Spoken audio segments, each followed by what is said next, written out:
শুভ সকাল সবাইকে। সবাই কেমন আছো? আমার চ্যানেলের নতুন একটি ব্লগে সবাইকে অনেক স্বাগত জানাচ্ছি।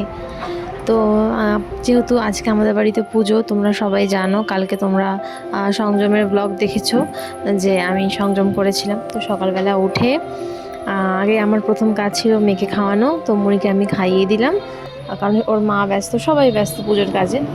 তো তারপর এদিকে মামি দাঁড়ঘর স্থাপন করছিল, তো আমি ওখানে মামির সাথে গিয়ে একটুখানি শঙ্খ বাজিয়ে দিলাম, একটুখানি দেখলাম। তো দাঁড়ঘর স্থাপন না করলে তো কখনো পুজো শুরু করা যায় না, তো আগে দাঁড়ঘর স্থাপন করতে হয়। তো সেই মতোই সেই কাজটা হলো। আর বাড়িতে যতবার পুজো হয়েছে ততবার আমি মানে উপোস করেছি। যতবার আমার পক্ষে, এক বছর হয়তো আমি উপোস করতে পারিনি কিছু ব্যক্তিগত কারণে, বাকি প্রতিটা বছরই উপোস আমি করেছি। এবং আমার খুব ভালো লাগে মায়ের পুজোয় উপোস করতে। আমি খুব এটাকে মানে মন থেকে আমার জিনিসটা আসে আর কি। মানে হয়তো আমার হাজার শরীর খারাপ, তাও কেন জানি না মনে হয় যে না, আমি ঠিক আছি, করতে পারবো। এটা আমার ভেতর থেকে আসে, কারণ বাড়িতে প্রতি বছর এত জাগ্রতভাবে পুজোটা হয় না, মানে কেউ না দেখলে বিশ্বাস করতে পারবে না, এত সুন্দরভাবে পুজোটা হয়। এবং মনে হয় যেন সত্যি স্বয়ং মা এসেছেন আমাদের বাড়িতে পুজো নিতে, এটা আমার মনে হয়। তো খুব ভালো লাগে। সেজন্য একটা বাড়িতে পুজোটা হয়ে একটা বাড়ির নিয়ম হয়ে গেছে যেন, যে মা আসবেনই আসবেন, যাই হয়ে যাক না কেন। তো অনেক কিছু বলে ফেললাম। তো এইটাকে দেখো, বলতে বলতে মামি তারকর স্থাপনও প্রায় হয়ে গেছে। আর একটুখানি গাড়ির আওয়াজ হয়তো আমার ভয়েস ওভারের মধ্যে আসতে পারে, কারণ আমি বাড়িতে প্রচুর তো মানে বাচ্চা কাচ্চার আওয়াজ থাকে। তো সেজন্য আমি একটুখানি বাইরে এসে তো রেকর্ডটা করছি, ভয়েস ওভারটা দিচ্ছি, সেজন্য হয়তো একটু আওয়াজ পেতে পারেন, তো সেটা একটু মার্জনা করবেন। যাই হোক, আর এই দেখুন আমাদের ঠাকুরের জায়গাটা কত সুন্দর করে সাজিয়েছে। মানে প্রতি বছরই সুন্দর করে সাজায়, কিন্তু প্রতি বছরের থেকে এবারে সাজানোটা আমার খুব পছন্দ হয়েছে। কিন্তু এবছর আমরা প্রতি বছর অনেক বড় করে অনুষ্ঠান করি, অনেকে নিমন্ত্রিত হয়ে আসেন, মায়ের দর্শন করেন, প্রসাদ খান। কিন্তু এবছর কিছু ব্যক্তিগত কারণে আমরা অনুষ্ঠানটা সেভাবে করতে পারছি না। শুধু আমরা ঘরোয়াভাবে বাড়ির লোকরা মিলেই এবারের পুজোটা সম্পন্ন করলাম। আসছে বছর আবার হবে, পরের বছর হয়তো অনেক বড় করে হবে, সেজন্যই মা এবার এটা চেয়েছেন, তাই এটা হয়েছে। তো আমি এদিকে আলপনা দিতে বসে গেছি। আচ্ছা, এবার আমি ভালো করে আলপনা দিতে, প্রথমে অনেক বড় করে সুন্দর করে দিই হয়তো, কিন্তু এবছর ছোট্ট করে দিয়েছি, কারণ এবছর মানে সেই এনার্জিটা পাচ্ছিলাম না অনেকক্ষণ ধরে বসে বসে করার। প্রতি বছর অনেক এনার্জি থাকে করার, এবছর এনার্জি লস হয়ে গেছে, জানি না কেন। কারণ শরীরটা তো আসলে ভালো নয় না।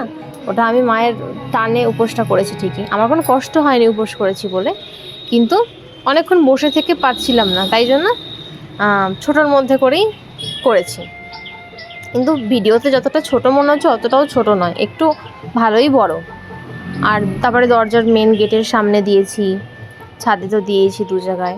তো যেরকম পেরেছি সুন্দরভাবে করার চেষ্টা করেছি। তোমরা অবশ্যই কিন্তু কমেন্টে জানিও কীরকম লাগছে। আর আলপনা দেওয়াটা প্রতি বছরে যেহেতু আমি দিই, আমার দায়িত্বই থাকে এটা। এই যে এটা হচ্ছে আমাদের মেন দরজার সামনে, এইটা দিয়েছি। এটা আমার খুব পছন্দ হয়েছে। এটা তোমরা কিন্তু বললো তোমাদের কীরকম লাগলো। তারপরে ছাদে আসলাম দেখার জন্য যে ঠাকুর আসছে কিনা। মামা বললো প্রায় চলে এসছে ঠাকুর নিয়ে অনেকটা। আর আমি রেডি হয়ে গেছি, তো তোমরা তো আগেই দেখলে। এই লাল রঙের এই ছাকায় জামদানিটা পরেছি, হালকা একটু মেকআপ করেছি। আর আমি টিপ বড় করি না, কিন্তু আজকে আমাকে বাড়ি থেকে জোর করে বড় টিপ পরানো হয়েছে। তোমরা অবশ্যই বলো কীরকম লাগছে আমাকে দেখতে। আর চলো পুরো ভিডিওটা দেখতে থাকো লাস্ট অবধি। প্রতি বছর যেটা বলছিলাম যে বড় করে হয়, তো এবছর তো হচ্ছে না, তাই বাড়ির লোকের রান্নাটা মাই করছে। রান্নাটা একটু পরিমাণে বেশি হয়ে গেছে, অনেক প্রসাদ বেঁচে গেছে। সকালবেলা পুরো পাড়ায় আমরা এ বাড়ি ও বাড়ি দিয়ে বিলি করে দিয়েছি। আর মা রান্নাটা করেছেন, আর ভোগের রান্নাটা এখানে দিদা করছেন। আর মেন মিষ্টান্ন এবং হচ্ছে খিচুড়ি অন্ন, এটা আমাদের যিনি ব্রাহ্মণ আছেন ওনার সাথে একজন আসবেন, তিনি সেই রান্নাটা তিনি করবেন। আর বাকি ভাজা ভুজি, লুচি সুজি, এগুলো সব দিদা করছেন।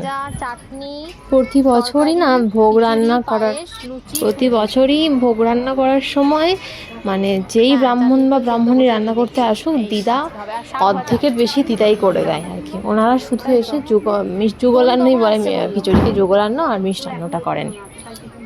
হ্যাঁ না আমার বেরিয়েছে মুখে অনেক দিনই, আমার বোঝা যাচ্ছে ভালো। আর এই যে এই আলপনাটা আমি দিয়েছি তো এবার দেখুন আলপনাটা শুকিয়ে গেছে, খারাপ লাগছে না, ভালোই তো লাগছে দেখতে। আর ডেকোরেশনের জায়গাটা এবার লাইট, কি সুন্দর লাগছে ঠাকুরের জায়গাটা বলুন, মানে এত সুন্দর লাগছে। লাইটগুলো জ্বালিয়ে দিয়েছে, হ্যালোজিনগুলো জ্বালিয়ে দিয়েছে, কালার লাইট যেগুলো, ওগুলো খুবই অপূর্ব লাগছে একদম দেখতে, খুব সুন্দর হয়েছে এবারে ডেকোরেশনটা, আমার তো ভালো লেগেছে। আপনারা বলবেন আপনাদের কীরকম লাগছে। আর আমার আলপনাটাও শুকিয়ে যাওয়ার পর খুব একটা খারাপ লাগছে না, এর সাথে চলে যাওয়ার মতোই লাগছে। তো এইদিকে বলতে বলতে ঠাকুরও চলে এসেছে। তো এই যে ঠাকুর আনতে গেছিলো মামি আর আমার। তো এই যে ঠাকুর চলে এসেছে, মাকে আমরা আসনে বসিয়ে দিয়েছি। মাকে তো প্রতি বছর আমরা শাড়ি গয়না সব দিয়ে আসি, ওনারা রেডি করে সাজিয়ে গুছিয়ে দেয়, আমরা গিয়ে মাকে নিয়ে আসি। তো এই বছরও তাই হয়েছে, শুধু সোনার জিনিসগুলো আমরা বাড়িতে পরাই, যেমন ধরো রূপোর নূপুর, হাতের চূড়, সোনার দুটো চোখ, না সরি সোনার 3টে চোখ, সোনার টিপ, বাকি যা যা সোনার গয়না।